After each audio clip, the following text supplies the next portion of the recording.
के बंधना।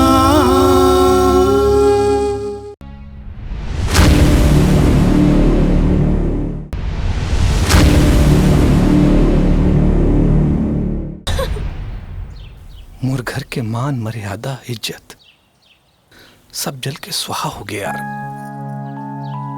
जिन घर ला मोर माँ बाप बगिया बरोबर सींच के रखे रही ने, वही घर में मोर फूल जैसे बहनी ला कांटा चुप हो जाते।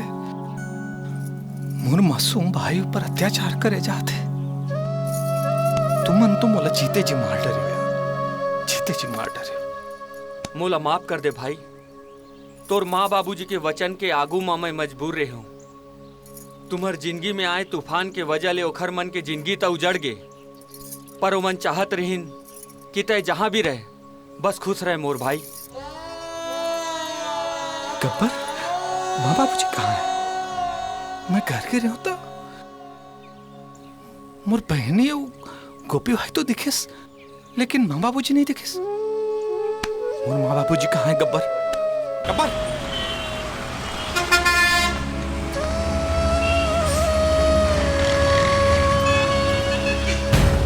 आखिले बोहावे असुवन के धार,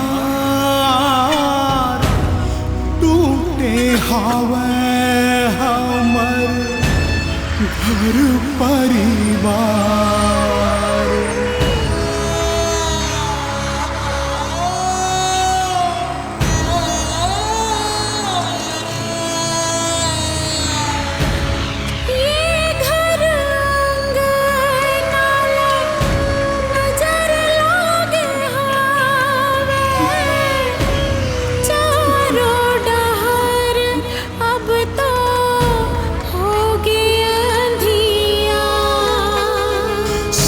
दुख आवे जावे,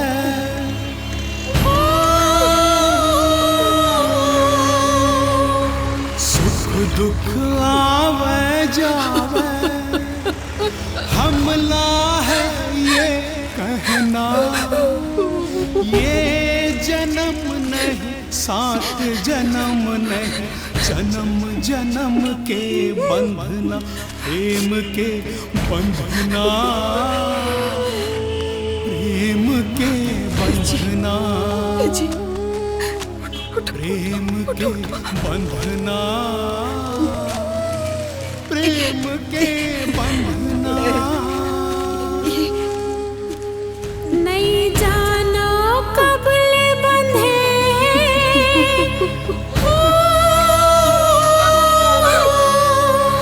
नहीं जाना कब ले बंधे,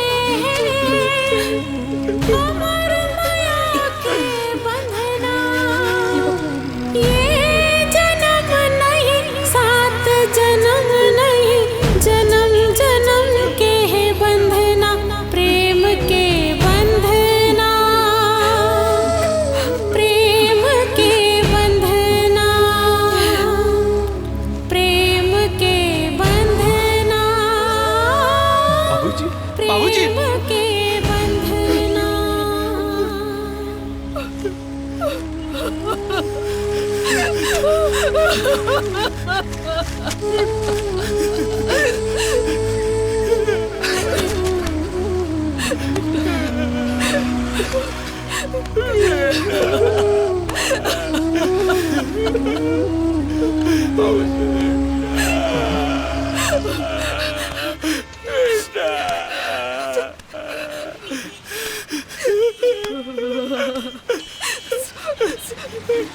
जौन भैया तुहर मन साथ ये करे है ना, ओखर वो दशा करूं। आदमी तो आदमी, कुकुर भी उखर मुंह में नहीं थूके। उखर जिंदगी ला मैं नरक बना दूं, नरक बना दूं मैं। चलो बाबूजी, चल माँ, चल।